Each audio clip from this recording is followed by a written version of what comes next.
Hello, Pulkit. Could you please give an introduction about yourself? Absolutely. So my name is Pulkit. I'm 21 years old, and I've been in the real world for about since November of 2023. And Mhm. I've been really involved in a bunch of campuses, and I have a video marketing agency where we help people with content creation and social media management. And right now, I'm the sole owner of the business. Mhm. So, video marketing means you needed some editing experience there. Did you have video editing experience before you joined the real world, or is it something you Absolutely, learned? absolutely not. I was horrendous at video editing. I didn't even know that was a thing that you could get paid for. And I found out pretty soon that that is something people would pay for because it's an in-demand skill. It's a high-income skill. Not a lot of people are good at it. And that's kind of how I got my first client was through figuring out that video editing gets you paid. So I just reached out to anybody and everybody I could. And anybody who made a video, I thought that could be a client. They may need a video editor, and that's how I got my first client. Just through Mhm. figuring out, like, just tinkering in the lab, seeing what works, what doesn't. Was it cold outreach that you got your client through then? Absolutely, it was cold outreach. It was a cold email that I still have to this date, and sometimes I look at it and I laugh, like, okay, that was a horrendous outreach. I don't know how that worked, and Mhm. someone just bid, and yeah. So at first I did free work, so I was like, I'll do it for free, and you don't have to pay me. Just tell me how it looks. You like it, and they did. They were like, yeah, this is cool, but I get paid the first video. They reached out again after like a few months, and they were like, hey, you're the video editor guy. Yeah, can you help me with this? I'll pay you this time. And that's how I got my first $150. Mhm. Okay, so I guess it's a fairly easy pitch to say you'll do the first few for free. Yeah. Like, what's the risk there then to them? So you got your testimonial, and then same client came back. Did you leverage that client then to land new ones, or were the new ones unrelated? But yeah, so the new ones were unrelated because I didn't have the foresight at that time to kind of leverage testimonials, Mhm. referrals, that kind of thing. So I was just like, okay, I got a client through cold DM, so I know the process. So if I can replicate that to someone else, I can get paid again, and then can replicate that till I reach my goals. So that's what I did. I didn't think of referrals or anything like that, and I kind of just thought of that as like a one-off thing and never really nurtured that relationship. And then I kind of learned that you need to develop relationship with these people because they're clients. And if you need them to pay you monthly, you need to develop relationships. You need to, be an overall nice person to them. You ask them about like the normal stuff apart from the business. You can kind of, cultivate a relationship that can be long term as opposed to just one off, right? Yep. And you mentioned looking back on the first cold email and it being horrendous. That's usually how it goes for everyone, Yeah. which also means that you're improving as you go. And that's something I think people don't fully understand. Some people, that is, because I've gotten some messages myself saying, "But does this really work? I've sent hundreds of DMs and I'm not getting any replies." Well, the point is, you need to be constantly updating that message and improving it, and thinking throughout the day, like, how can I improve this? How did this perform? And only then will you actually start seeing results. Because if you send the same one, if you would have sent that first one that you sent and continued sending it since, I'm sure you would have seen way less results than you do now. It's feedback, So and reiteration, what works, what didn't work. And I think it was Einstein who said that it's madness to do the same thing and expect a different result.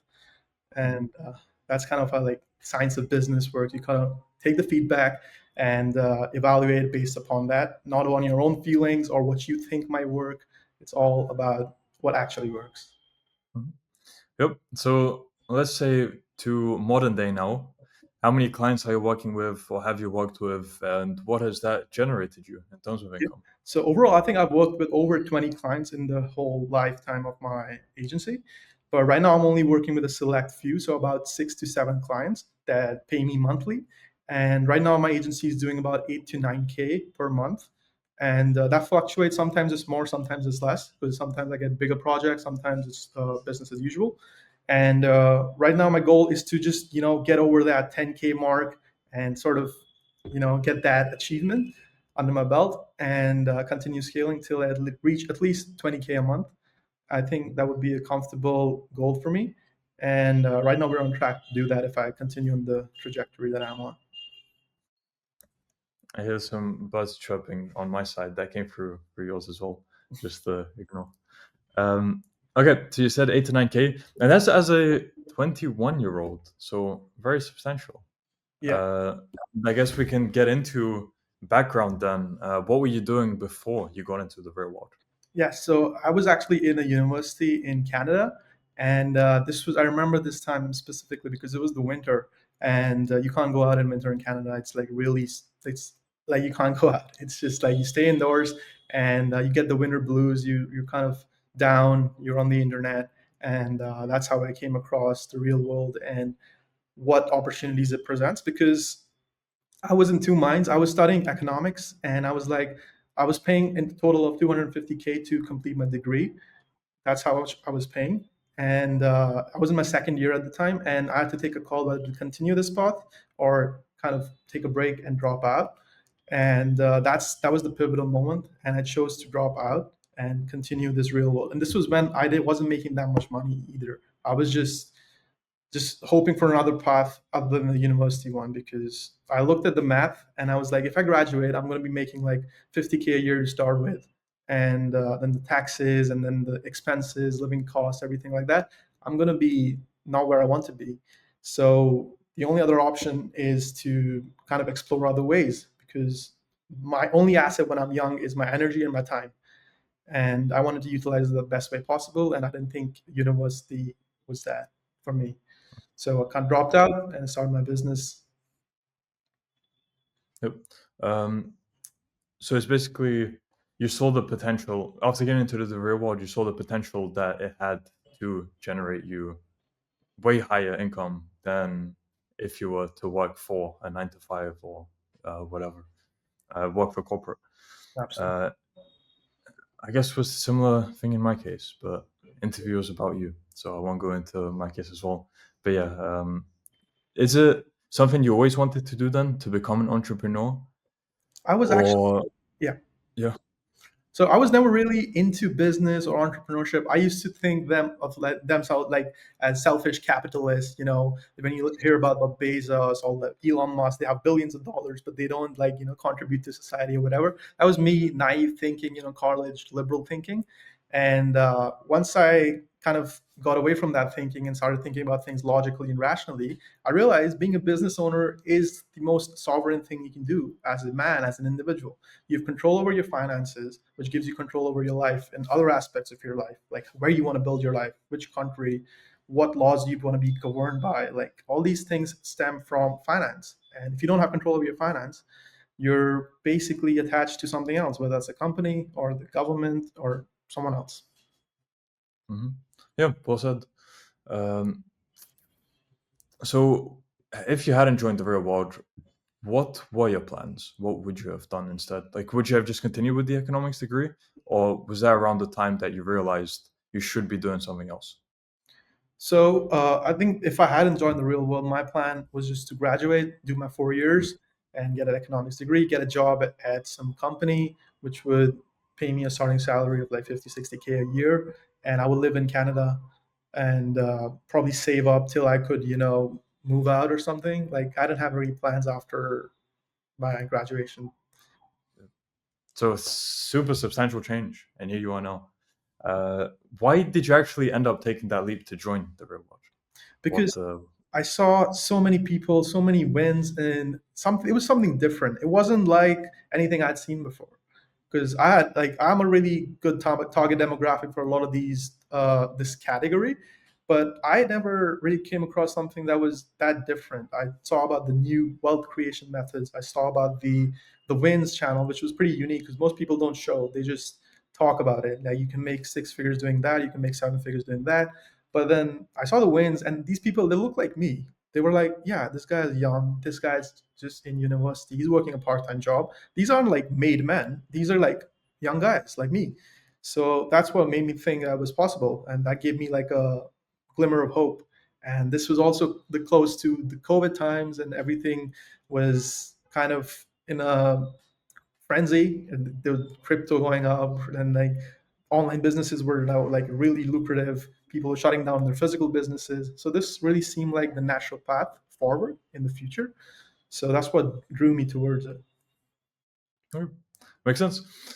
Uh, and I guess I didn't ask earlier what the main campuses that contributed to your success then.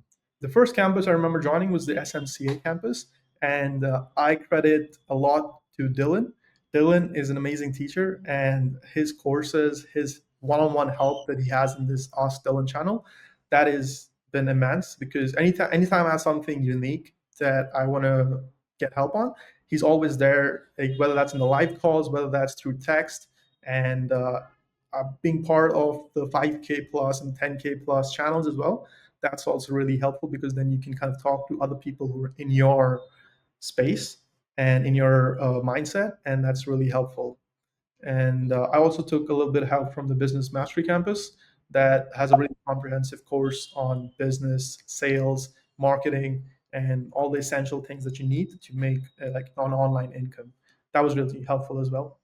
And one really underrated thing I think about the whole real world is the main campus and Luke's lessons. I think those lessons, audio lessons, and the hero rants, they're probably one of the most helpful things I've come across. And it just goes to show, like, he's never late or he's never missed a day. He's always consistent. 2 days, 2 lessons a day, and that kind of gives me the confidence to also be consistent, get my checklist done. And I always start off the day with listening to his lessons and going on a walk in the sun outside, and that's just how my day starts. And that's been every day, and that's been really helpful to me. Yep. Yeah, it's insane. For the Heroes Year lessons, it's been 1 year and 3 months now coming up. That he's been doing 2 lessons every day. And they're For valuable lessons. They're really yeah, relevant to the people listening. I don't know how he does it, but like, it's amazing. yep, yep.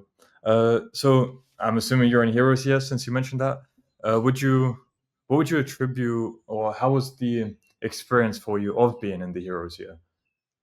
I think it speaks to the commitment that you make when you join the real world, because you have two choices. Either you work, you soak in all the information, and you apply that knowledge to actually make things happen in reality, or you just scroll through every piece of information and just kind of do what you do with social media, but with an educational platform. So you think you're making progress, but in reality, you're not taking action. So I remember this quote. I think it was Tate who said it. He said, "There's a lot of people who just think, not enough action." And that kind of stood with me, because you can learn everything you want, but if you don't take action, nothing's going to happen. Exactly. And then speaking of Tate, what kind of an impact has Tate had on your life? Do you see any change from implementing what he's taught? Absolutely. So the changes have been in kind of the three spheres of, I think, any man's life. It's been, my finances have obviously been going up and up, and my health is in order now. I've fixed my diet, I've fixed my exercise. I work out every single day, and it's not even the workouts that you show other people. It's just, body weight, light dumbbells, just getting the work in without like Instagram stories or any of these fancy gym that you need to go to fancy gym to get a workout in. It's all been really simplistic and minimalistic, and I've been getting the results that I want. I used to be a really skinny kid. I used to be about 65 kilograms. Now I'm about 100 kilograms. Just fixing Mm, my health, huge, fixing my diet. huge. Yeah. Did you implement anything from the fitness campus for that, or is it Yeah, something you've been working on? I took a lot of supplement advice, because that's a very gray area for me, because I never was the guy who took supplements. But then I learned about which ones to take, which ones to avoid, and because that space is very littered with bad advice on like the internet. But in the real world, it's really condensed down to what you need for what. If you have a deficiency in this, you take that. If you have this, you take that. It's very black and white. So that's what helped me with the natural supplements as well that I'm taking. Okay, very cool. What do your parents think about what you're doing? Are they supportive of it, or would they have preferred that you went through the university route? So for the first 6 months, I think they were really opposed to the idea of me doing anything besides university, because they felt that it was a distraction and it was a phase, and that was something that wasn't sustainable. And this was also a time of uncertainty for like my life, because if I took this path where I drop out, it's not really like I can just go back and I'll be the same person. Like you'll take that mental hit and you'll be like, you dropped out but you didn't make your business work. And they were really worried about my mental health at that time, but inside I was just bulletproof. I was like, yeah, I'm gonna make this work. There's no other way. Like, what's the other way? That's what Luke says. He says, what's the other way? You're gonna quit? What are you gonna do? So Yep. that's what they thought in the first 6 months. And then once I started showing them the receipts, they started seeing that, yeah, I've been traveling the world a bit. I'm spending on their birthday gifts, on their anniversary gifts, on their New Year's, it's Christmas.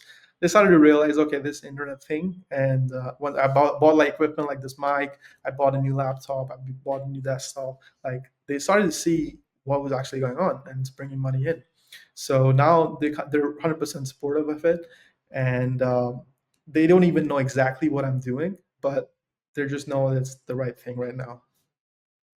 Okay, very cool. So for future plans then, whether it's short term, medium term, long term goals or plans, what do you have set? Absolutely. So for me, my plan is to move to South America. I have a bunch of countries in mind because I have a lot of people that I know there, and I want to move there, namely Panama. There's this really cool island called Curacao that not a lot of people have heard of. It's like a Dutch island, and I really want to move there. And that's one of my goals. And that's where I want to live, work remotely, do everything from there. And other goals include traveling a lot. I want to travel, get more experiences, go to different places, people like places that people would normally not go to. I like traveling in that sense. And that's one of my goals. And also to scale my agency, scale my team, get more people involved, get more killers on my team so that we can scale to a substantial amount. That's my goal. Very solid. I wonder if there's any more to say for the video editing part. So you're handling everything yourself, the whole social media marketing, video marketing.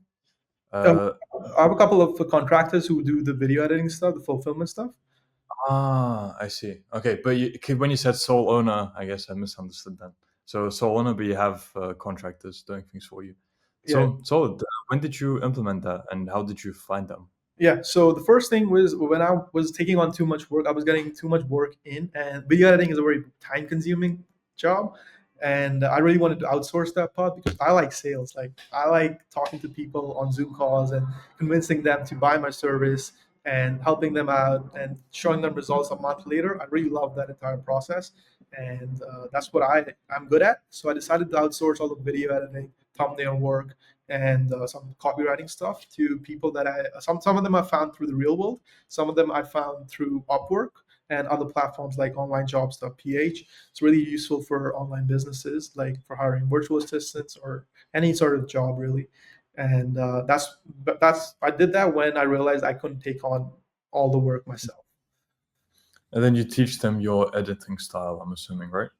You Yeah, teach so I them. teach. There's a very strict SOP that they have to follow, and it's really easy for them because if they know how to edit, they know how to edit a certain way now, and that SOP really helps the newcomers or the people to really adapt to this style, and that's been really helpful. So setting up systems inside the company that helps people really grasp the new skills quickly because then they know what the company stands for, what the values are, what each client demands specifically, and all those customizations. Makes sense. Okay. So yeah, anyone who's at that point of working by themselves and they're overloaded with work, now they know where they can try find people to outsource to. So Absolutely. hopefully more valuable advice. And yeah, I'm happy to end off with a final question then. So for people who are unsure about joining the real world because they're thinking they might get scammed for $50, what advice would you have to them? So first of all, I would like to ask them like, where else would you spend your $50 that would get you a bit better ROI than joining the real world? You get not only do you get a bunch of lessons that you probably haven't heard of before, like you haven't heard of these things like business models, new techniques, up to date. Even if you're into crypto or anything not related to a business, you can still learn from things such as sales, which is eternal in life. You're going to learn these valuable skills like marketing, how to write better, how to communicate effectively, how to be good on camera. All these skills, they're necessary no matter what a business or what sphere of life you're in. And I think that's in that in itself exceeds $50. And then you take into account what happens when you apply that information into your business and you start generating actual revenue that you can attribute to the real world. And then the third aspect of it is the community part, where you have a bunch of other people who are just like you in their similar stages of life and similar mindset, that want to do good for themselves, for their family, for their loved ones, and reach their goals. I think it's the best place to be. I don't think you can find a community better than the real world, that's always there for you, always ready to help you, and that you can share your wins with. It's the most important part, because most people lose out on this because they lose morale, they lose the willpower to move ahead. And I think the community aspect really, really helps in that sense. Mm-hmm. Very well said. And Polkit, if people want to find out more about you or contact you, what can they do so? Absolutely. They can DM me at Pulkit Prakash, and they can DM me any questions, anything that they want to know. They can DM me on Instagram. Okay, so we'll add that to description of video. So anyone who's interested, check description. And yeah, amazing. I said this before. You're 21 years old, earning 8 to 9K a month now. Usually outside of the real world, that's pretty unheard of. I don't know what job you could be doing that would get you that return at that age. So amazing to see the progress you're making, and it's much more scalable as well. You can scale this and continue scaling this further. So I love doing these interviews and seeing what is possible and actually showing the world what is possible. So I wish you all the best in future to continue scaling, to continue working on yourself with everything. And we can do a follow-up at some point if you wish, once you have more progress to update on. So until then, I wish you all the best. Thank you so much, Robert. Thank you.